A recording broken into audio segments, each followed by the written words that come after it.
Dyslexic Genius here. I'm back on the A1 and working on the speed control. Last video I showed you how to get these little pins out. This is the part that holds the speed control yoke, and this is the shaft over here, and then this tilts back and forth. But you want to, why do you do this? Over time, grease and stuff on the machine goes down this hole, and it'll cause this not to do what it's supposed to do. It's supposed to be smooth and easy. And if it's seeing the machine and the flywheel or the governor comes this way, sometimes it'll go like that. It'll run like this on its edge. And if Why? Because it's stuck? Because it's stuck and there's crud inside these holes. So what you do on phonograph restoration is a lot of people fix your phonograph, but you want to take everything apart and clean everything. I took this apart, and then I looked at the speed control felts, and this one was a little higher than this one, so it was running on that side. So I just come over with some 320 sandpaper, and I just, on a flat surface, I just gently do this, and then I do here. And I get them both the same height coming off the yoke piece. This piece is made out of brass. I cleaned this, dipped it in a little bit of the shop towel and cleaned this all off with a little bit of lacquer thinner. All this I polished out. I talk about polishing the bearings out on phonographs. Well, I polished all this out. I cleaned all this out. I took this apart when we took the pin out, and I used my 320 grit sandpaper, a little oil, and I came in and I did all the sides with it like this, all the sides. I cleaned everything out. What's interesting about it is that where this shaft goes in, you can see here where they just hacksawed it off. You can see the serration lines. That's just where they ground it, hacked it off at the factory. So what you do is you have that little hole, and you have that little hole, and you want to line them up. And this is a tight fit. So what you're going to do is you're going to set it up like this.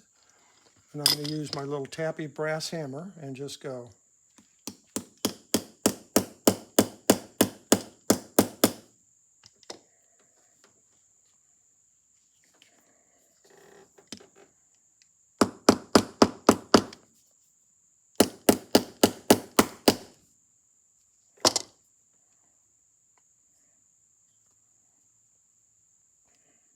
And you look down the hole, and it's the holes line. I've lined all the holes up. I can see all the way through that hole. Now, how do I put this pin back in? Very easily. I took the pin and I put a very small chamfer on the end right here to start it. So you take that, you set it up on a block or something.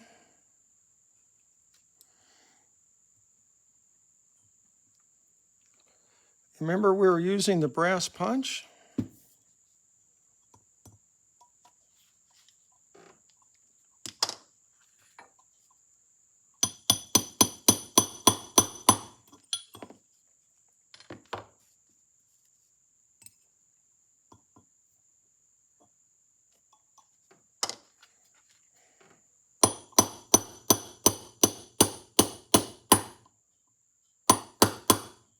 Using the brass punch, we're not going to mar anything. Got a little farther to go, because you can see how it dents on the where we're hitting with the end here.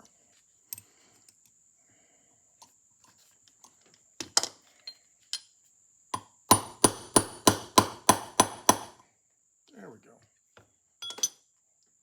Now you have this back together. So when you put the speed control yoke in, there's a copper wire that goes through here, which is like that.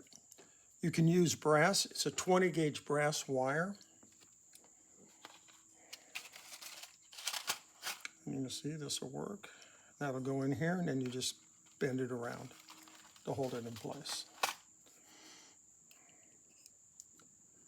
And that's how you rebuild the whole speed control yoke on an A1. And why do you go to all this work? Because you want the phonograph, when you're done, to look and play